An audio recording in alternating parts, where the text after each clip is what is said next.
고교학점제 얘기를 해보려고 해요. 고교학점제가 되면서 수시에서도 내신 반영 비중이 조금 더 커질 뿐더러 이제 정시에서도 반영을 하겠다고 하기 때문에 이제 수시랑 내신이 통합되는 구조로 간다라는 측면이 가장 크고요. 그런 구조로 가고 있습니다. 그러니까 이제 본인을 뭐 수시파, 뭐 정시파 이렇게 나누는 아이들이 있었는데 예. 이제 그런 거 없다. 그러니까 고교 학점제이기 때문에 고등학교에서 이수해야 되는 과목들과 그 과목들을 통해서 본인이 키워야 되는 역량들을 중심으로 가는 것 같고요. 그러니까 아주 간단하게 말씀드리면 문제 푸는 기계들이 성공할 수 있는 게 2015 교육과정이었다면 네. 이제는 좀 깊이 있는 공부가 필요한 시기로 변화되고 있다라는 측면이 좀 더 큰 것 같습니다.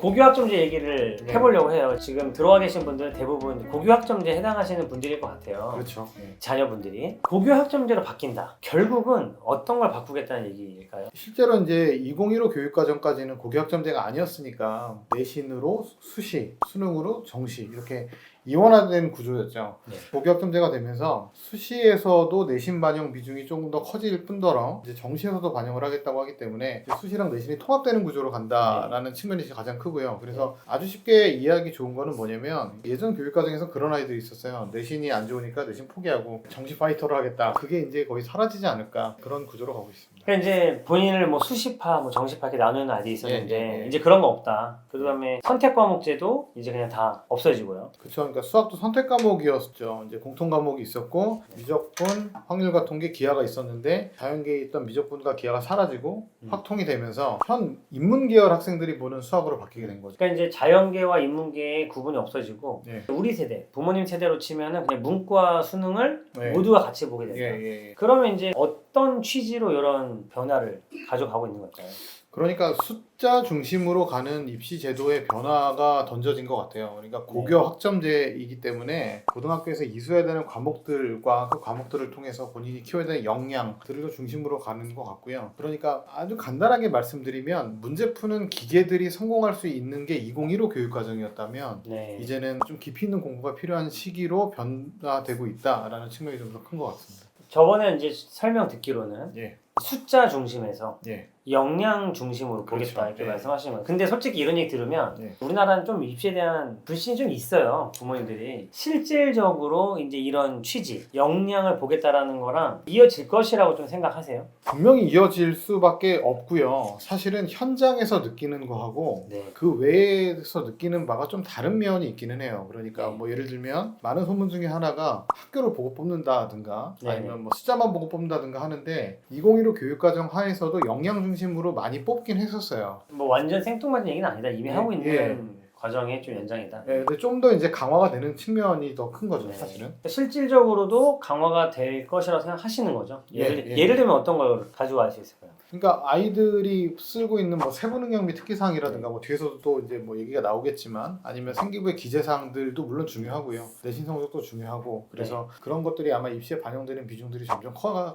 것이다라고 예측이 좀 되는 것 같습니다. 결국은 제가 들어보니까 내신도 약간 약화시키는 방향이라고 좀 생각이 들어요. 그럴 수 있어요. 근데 저번에 말씀하시기로는 결과적으로는 더 중요해질 것이다. 더 강화된다. 네. 어떤 취지일까요, 그게? 그러니까 이제 첫 번째는 이거죠. 내신이 5등급제가 되면서 이제 아마 여기 들어오시는 학부모님들도 마찬가지시겠지만 내신이 약화되나? 그럼 특목고 가는 게 유리해지나? 라고 생각이 드실 수도 있고 또 내신이 강화된다고 하니까 내신이 강화되면 특목고가 불리하나 하면서 막 혼돈이 있으실 수도 있을 것 같아요. 근데 내신이 5등급제라는 거에 대해서 조금 더 깊이 살펴보면 결국은 1등급을 받는 학생들의 숫자가 늘어난다는 뜻인 거잖아요. 네. 그러니까 이렇게 되는 거죠. 1등급을 받는 아이들은 많아. 근데 그 아이들을 가지고 원서를 써버리면 동점자가 늘어날 수밖에 없는 구조가 되는 거죠. 그렇다면 이제 그 외의 것들이 뭔가 입시에 영향을 끼칠 수도 있는 거고 그리고 많이 말씀드렸던 부분 중에 하나는 뭐냐면 2015 교육과정에서는 상대평가 과목과 절대평가 과목이 나눠져 있었어요. 그러면 학교에서는 절대평가 과목의 시험 문제를 어렵게 내버리면 본교 학생들의 입시에 안 좋은 면이 있잖아요. 그러니까 좀 쉽게 내는 경향들이 좀 있었죠. 근데 2015 교육과정에서는 그렇게 그렇겠지만 2022 교육과정부터는 절대평가와 상대평가를 병기하기 때문에 이제 네. 그렇게 못한다는 거죠. 절대평가로만 보지 않고 어차피 상대평가로 보는 거나 마찬가지다. 그렇죠. 전 과목을. 그럼 준비할 과목 수도 늘어나는 거고요. 네. 또 요새 많이 나오는 얘기가 교과 이수 현황을 보겠다라고 네.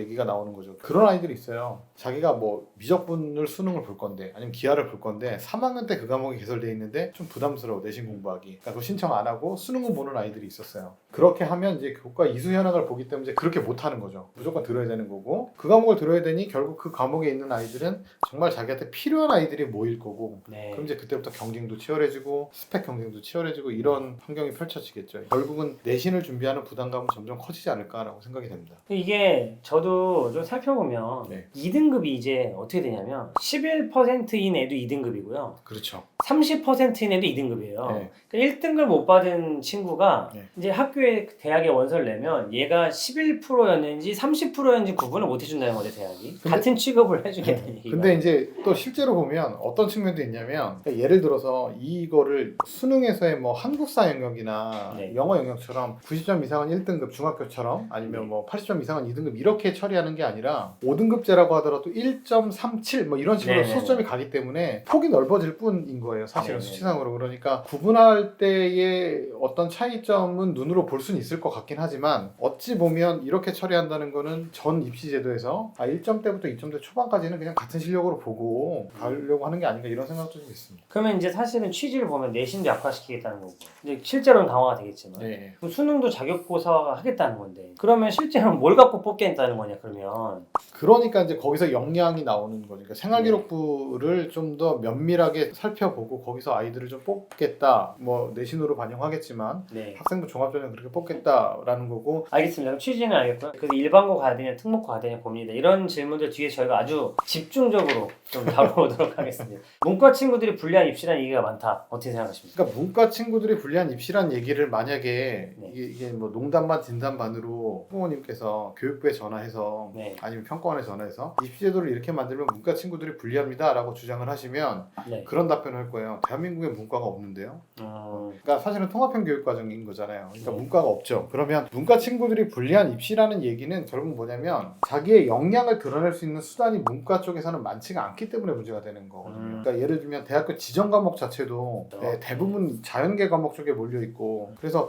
문과 친구들이 불리한 입시라는 얘기는 아마 생기부상에서도 그런 문제가 생길 것이고 또 하나의 문제점은 뭐냐면 수학 과목이 모두 다 한 과목을 보는 거잖아요. 그러면 문과 쪽 학생들은 수학이 아무래도 부족하니까 자연계 네. 애들하고 비교해서 높은 등급을 가져가지 어렵지 않겠냐 그런 측면들이 좀 있는 것 같습니다. 그런 우려가 좀 있긴 있다. 있죠. 예. 솔직히. 예. 그럼 결국은 그래서 이런 얘기가 나오는 것 같아요. 그래서 수학 잘하는 문과가 최강이다. 그 말씀 아시네요. 입시하는 사람들끼리는 내 아이는 수학 잘하는 문과생이 됐으면 좋겠다. 네, 최강이죠. 예, 최강입니다. 네, 그럼 취지는 이제 알겠고요. 예. 결국은 이 역량을 보겠다. 예. 그럼 이제 대학들의 반응이 중요하잖아요. 예. 어떻게 반응할 걸로 예상이 되고 실제로 어떻게 반응을 하고 있나요? 사실은 물리적으로 대학교에서 생활기록부를 다 보는 게 시계상으로 좀 어렵기는 해요. 제가 입학사정관들이나 교수랑 만나서 얘기를 좀 하다 보면 너무 힘들다는 얘기를 많이 하는데 너무 시간이 부족하다라는 얘기를 많이 해요. 그 수시를 앞으로 좀 당겨줬으면 좋겠다 정도까지 얘기를 하는 정도예요. 숫자 뽑는 거는 어렵지 않은데 프로그램 돌리면 되니까. 예, 근데 예. 지금 이렇게 막 아이들 진짜 막 그렇죠. 만나서 예. 얘기해보고 막 분석해야 되고 예. 이러니까 너무 어렵다라는 얘기신 거죠? 근데 2028 입시부터는 수시가 뒤로 좀 밀려요. 시간이. 예, 그러니까 오히려 그러니까 이제 우리가 구모라고 하잖아요. 네네. 구모가 팔모로 바뀌게 될 거예요. 방학 끝나자마자 그냥 딱 보는 거네요. 예, 8월 말에 보고 지금은 어땠냐면 그러니까 이번 주에 9월 모의평가를 봤으면 다음 주가 수시원서 접수 기간이에요. 네. 그리고 수시원서 접수 기간이 끝나면 9월 성적표가 나오는 거예요. 네. 내가 가채점 한 개 틀려버리는 순간 모든 계산이 어그러져 버리는. 네. 그래서 성적표를 받고 하겠다. 그러니까 팔모를 보고 네. 팔모 성적표를 받고 네. 그걸 가지고 이제 그렇죠. 정하고 네. 써라. 그럼 이제 뭐 밤새는 작업을 하셔야겠죠. 네. 대학교에서는. 그러니까 아무래도 얼마나 공부를 제대로 했는지를 보여주기 위해서는 눈에 확 띄는 생활기록부가 좀 필요하지 않을까라는 네. 생각이 좀 들긴 해요. 예. 네. 어제 제가 이제 좀 찾다 보니까 전공 적합성 얘기가 좀 예, 예. 들렸는데 예. 이제 결국 이수 과목 보겠다는 거는 예. 지금 어떻게들 생각하시냐면 야 1학년 때부터 전공 딱 정해가지고 무슨 과목 들었어 안 들어 너 중어 중문학과 올 거면 예. 중국어 잘해야지 예, 예. 너 의대 갈 거야? 너 생물학 잘해 약간 이렇게 생각하시는 분들이 있어요. 어떻게 예. 생각하시나요? 그러니까 전공 적합성이라는 단어의 해석이 네. 입시계에서 참 많이 잘못되고 있다는 생각이 네. 많이 들기는 해요. 그러니까 전공 적합성이라는 거는 그 전공을 얼마나 잘하냐를 묻는 게 아니고 네. 이 전공을 공부하는데 적합하냐를 묻는 거야가 맞는 얘기잖아요. 근데 그래도 잘 와닿지 않으실 텐데 예를 들면 이거예요. 아까 말씀하셨던 그 중어중문학과도 제가 예전에 외고에 근무한 적이 있었는데 저희 반에 중국에서 살다 와가지고 원어민 수준으로 중국어를 구사하는 아이가 있었어요. 근데 내신이 그때 9등급제에서 한 4등급 정도 됐습니다. 근데 걔가 한국 외대 중어중문학과를 썼어요. 중국어를 네이티브처럼 하는 애가 외대 중어중문학과를 썼다. 그리고 HSK라고 중국어 인증시험 있잖아요. 네네. 그것도 가장 높은 등급을 받고 있었어요. 6등급인가요? 예. 근데 얘가 그것뿐만이 아니라 JLPT라고 일본어 인증시험도 최고 등급을 갖고 있었습니다. 예, 떨어졌습니다. 그래요? 예, 그냥 떨어졌어요 1차에. 역량 보고 뽑는 거 아니었어요, 그럼? 예, 근데 반대로 이런 일문학과를 내신이 한 2등급인 애가 썼는데 얘는 일본어만 고등학교에서 배운 애예요. 걔는 합격을 했어요. 일본어도 뭐예요? 제대로 못하는데. 그러니까 뭐냐면 예를 들면 어학 계열의 전공 적합성이라는 거는 새로운 언어를 아이가 접하고 얼마나 빨리 배워낼 수 있는 능력을 묻는 거지. 가끔 아이들한테 농담삼아 이런 얘기를 해요. 컴퓨터 공학과를 쓰고 싶어요. 그러면 네가 뭘 잘하는데? 그럼 막 여러 가지 얘기를 해요. 제가 어플리케이션도 만들었고요. 프로그램도 만들었고요. 그럼 제가 무슨 얘기를 하냐면 네가 어플리케이션을 만들었을 때 그게 너의 스펙으로 인정이 되려면 대한민국 국민의 60%는 그 어플을 쓰고 있어야 된다. 그래요? 예. 왜냐면 그렇게 어플을 만드는 사람은 많으니까. 아. 그렇다면 컴퓨터 공학과에서 필요한 역량은 뭐냐면 컴퓨터 공학에 대한 연구를 얼마나 잘할 수 있느냐가 더 필요하다. 잠재력을 보는 거다. 스펙이 아니다. 예. 그래서 요새 서성안의 난이라고 부르거든요. 요새. 서성안의 난. 네, 서강대, 성균관대, 한양대에서 전공 적합성을 이제 보지 않겠다고 발표를 해버렸어요. 근데 그 이유가 뭐냐면 첫 번째는 생활기록부상에서 전공 적합성을 볼 수 있는 요소들이 별로 없어요. 예전에는 진로 희망, 진로 활동을 해서 진로에 대해서 막 기재했었는데 지금 생활기록부는 그게 없어지고 진로가 뭔지만 딱 쓰고 끝나죠. 얘가 진로가 뭘 정했는지도 잘 모르는 뿐더러 고등학교에 가면 생활기록부에서 나타나는 가장 큰 부작용 중에 하나가 뭐냐면 예를 들면 원장님이 고등학생인데 생명공학과예요. 모든 과목이 생명공학으로 써 있는 거예요. 국어도 생명공학으로 써 있어요. 비문학 지문을 공부하던 중 생명공학과 지문을 보고 이렇게 했음 이렇게 써 있고 네. 그러면 대학교에서 궁금한 건 예를 들어 화법과 작문의 세특을 볼 때는 얘가 화법과 작문을 잘하는지를 알고 싶은데 오히려 거기도 생명공학에 써 있는 거예요. 그러면 전공 적합성을 볼 필요가 뭐가 있을 거냐 그런 식의 의문도 좀 있었던 것 같습니다. 그러니까 이제 정말 보고 싶은 거는 얘가 당장 중국어를 얼마나 잘하냐가 진짜 아니다. 예. 부모님들이 의심을 하시지만 진짜 아니다. 그러니까 이거는 합부를 경험해봐야 알 수 있어요. 네네. 예. 논서술령 얘기가 나와요. 예. 이거는 어떻게 봐야 될까요? 대학도 그렇고 고등학교도 그렇고. 그러니까 고교학점제에서 이제 논서수령 강화가 주된 테마 중에 하나잖아요. 근데 논서수령이라고 하면 지필평가 때 보는 뭐 어떤 서술형 문제 그 정도로 생각을 하시는 경우들이 많은데 이 논서수령이 강화가 돼버리는 순간에 뭐 원장님도 잘 아시겠지만 예를 들면 저희가 A라는 줄에서 B라는 줄로 수학식을 전개해 나갈 때 될 것 같아. 그리고 대부분 돼 왔었어. 예. 그러니까 그냥 이렇게 쓰자라고 네. 했는데 맞추는 경우들 있잖아요. 그게 네. 단답형이나 객관식에서는 가능하죠. 그냥 함수 파트에서 많이 나오죠. 많이 나오죠. 얘가 뭐 연속이겠지 뭐 그런 것들. 사실은 중학생들도 많이 해요. 아 이게 삼각형 같은데 네.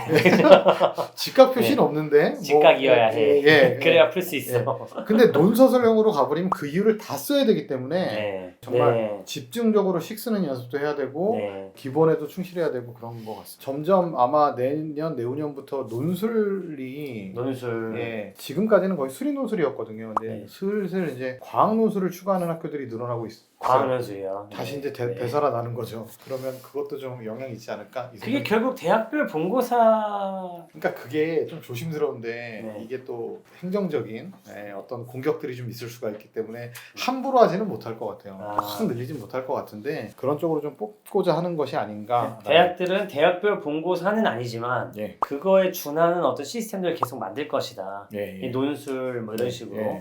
그러니까 지금 제가 선생님하고 몇 번 뵙고 이제 설명회도 이제 오프라인도 네. 하고 온라인도 하지만 만날 때마다 느끼는 건 뭐냐면은 이렇게 저렇게 준비해 뭐 이거 하면 유리가 아니고 정말 그냥 네. 실력 있는 거를 네. 그러니까 뭐 이렇게 얘가 만들어지나 이런 거를 좀 깨보겠다 네. 이런 얘기라고 저는 많이 들려요. 그래서 좀 이런 것도 있는 것 같아요. 그러니까 우리가 수업을 들을 때 교과서를 사용을 하잖아요.